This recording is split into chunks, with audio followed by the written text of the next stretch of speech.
Hi guys, what's up? And welcome back to another episode of my Allotment Diaries. I don't really know what's on the cards for today. I've just come down because it's such a lovely day, and I've got the time. Got some time off work at the moment, so I thought I'd come down and basically I'm probably just going to potter around. There are so many things to do on the plot, and I've just been focused on getting the greenhouse set up for so long that's what all my time and effort has been on. So today I'm going to sort of look around and actually maybe start thinking of some of the other things I can do and finally get around to doing them. You can see there's a huge amount of wood behind me that I've got out of the shed. I might build some beds, do that kind of thing. I'll show you all the things there are to do. So that's all this wood that I've just pulled out of the shed. It's a random assortment of like various bits of reclaimed wood, mostly pallet wood, that kind of thing. Here's the potato bed, which unfortunately I wasn't able to film, but I've filled this whole bed up with potatoes, which is very exciting. And over here, this is the onion bed that you saw me planting out the other day. Luckily, all the onions have survived. They're not quite showing shoots just yet, but they haven't been picked up by birds or anything else. These compost bays are a nightmare. I was fairly happy when I put these together, and they've done a decent enough job, but something is getting in there and just making a right old mess of it.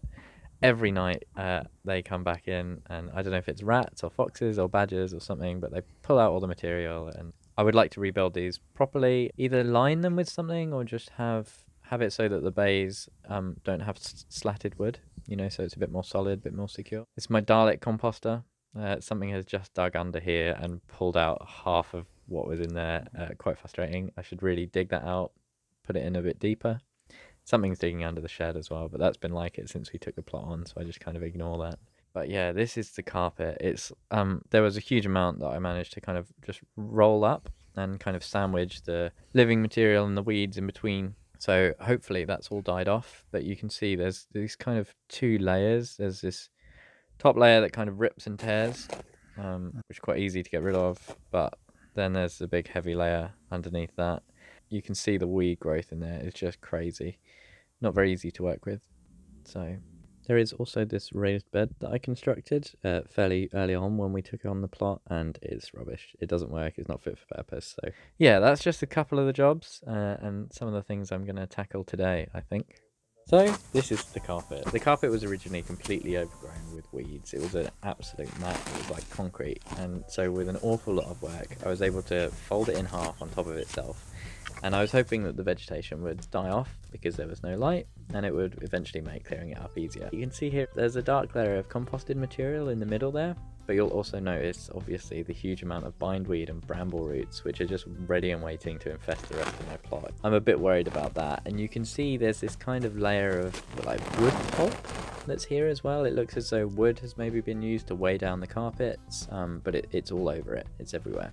So yeah, the carpet's straight for the bin pile. But I thought I might as well stick the half composted material we have here into like a spare Dalek composter that I have and see if it becomes any use or not.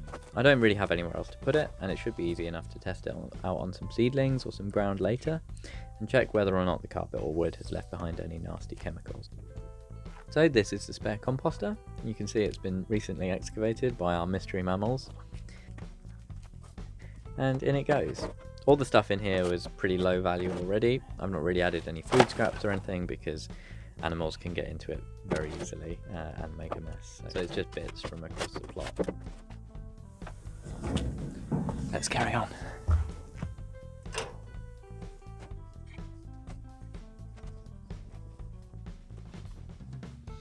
It's kind of two layers to this. There's the surface layer.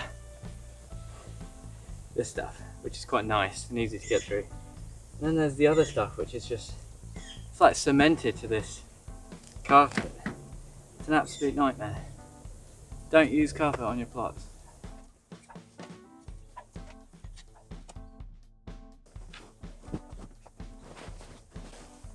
For now, this stuff can go on the tip pile for another day.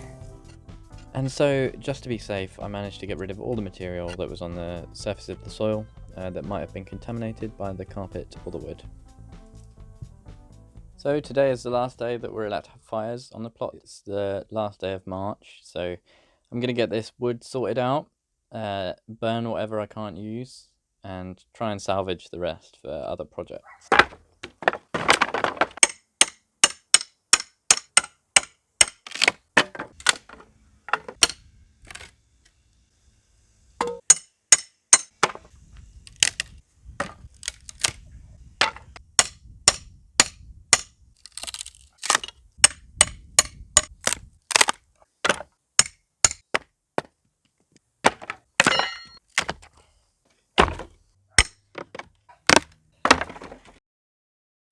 we're left with that pile of things that can be used, and this pile of things for burning. Just going to start on one of my favourite little jobs, which is getting the kindling all sorted for the fire.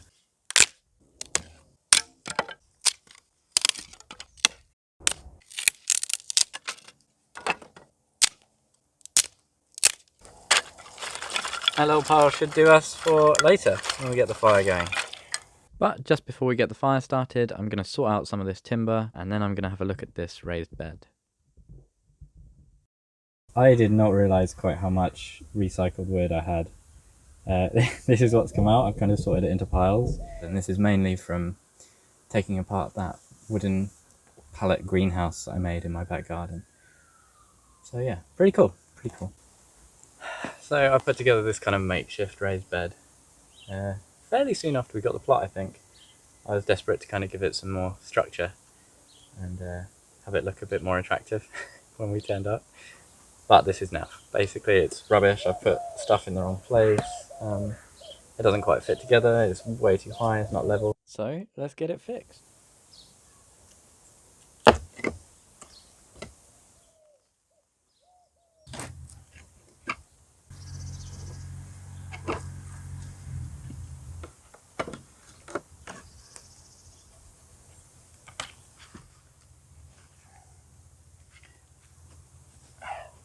I think in principle this design was fine.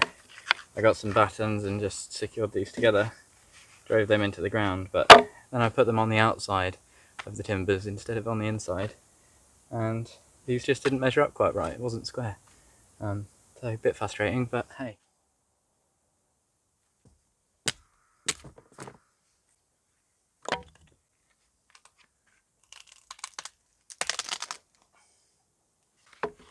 Very silly. These are full of nails now. I can't get them back up close and just hammer them back in or anything, so I've got to completely redo it.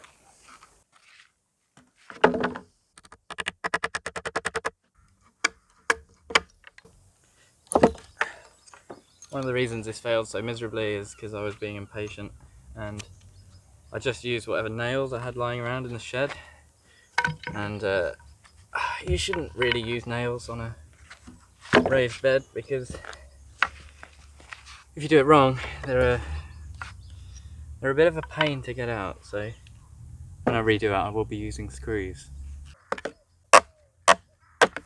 Now you see the issue here? This is one end, this is the other. They should really be the same length.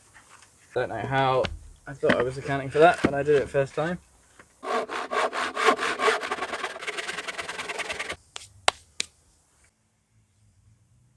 So I'm still very much intending for this to be a crude bed.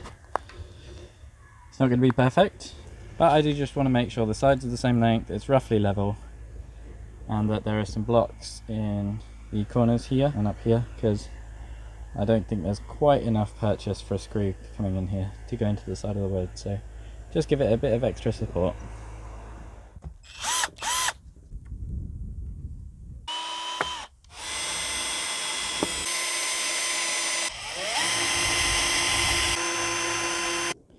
So it's time for one of my favourite features on the channel, the wildlife interruption. A lot of people are kind of freaked out by these, and that's nature's deliberate design. That deep red colour has evolved to warn off predators. This is a red velvet mite.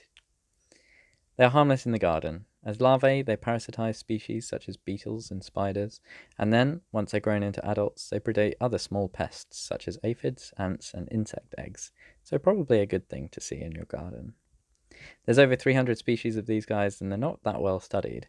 But one thing that has been studied, and is absolutely fascinating, is their weird and wonderful mating ritual. The Oatmeal, a famous webcomic, has even illustrated this, and I'll put a link in the description because it is honestly gold. Anyway, I was building a raised bed. Nice and sturdy. Oh, you may have noticed as well some strawberry plants have magically appeared. These have just been given to me by a plot neighbour, which is absolutely awesome. Really happy with this. Very kind, very helpful. One of the best things about allotments is that kind of community feel. Everyone gives each other extras that they don't need, and everyone kind of looks out for each other. on a good plot anyway. But so far my experience has been good, and you love to see this kind of stuff. But really cool. I was planning on putting strawberries in here anyway, so it's quite fortuitous timing. But I'm going to get these in quick and just watered so they survive. And then I'm a bit knackered, so back for a cup of tea, some food, and then back up here for the bonfire. Well, I've been home and back, feeling refreshed and quite excited about this bonfire. I must admit there's a slight pyromaniac in me, and I always find myself immensely satisfied being sat in front of the fire. It's unlike anything else really.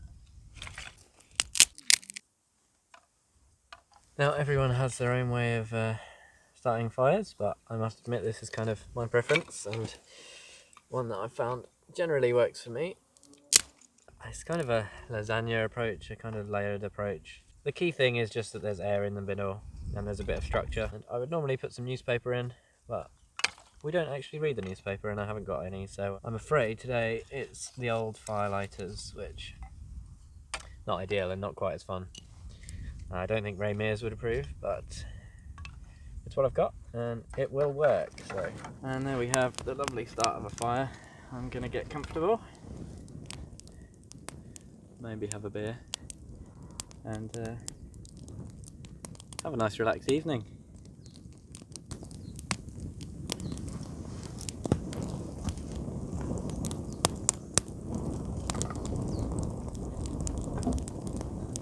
So guys, thanks very much for watching. Nothing super important or groundbreaking today, but nice to get that raised bed done. Just tidying up the spot really, making it look a bit nicer. It's just nice to film. It's nice to show it coming along. And yeah, I hope you've enjoyed it if you've watched this far. If you have, maybe leave a like.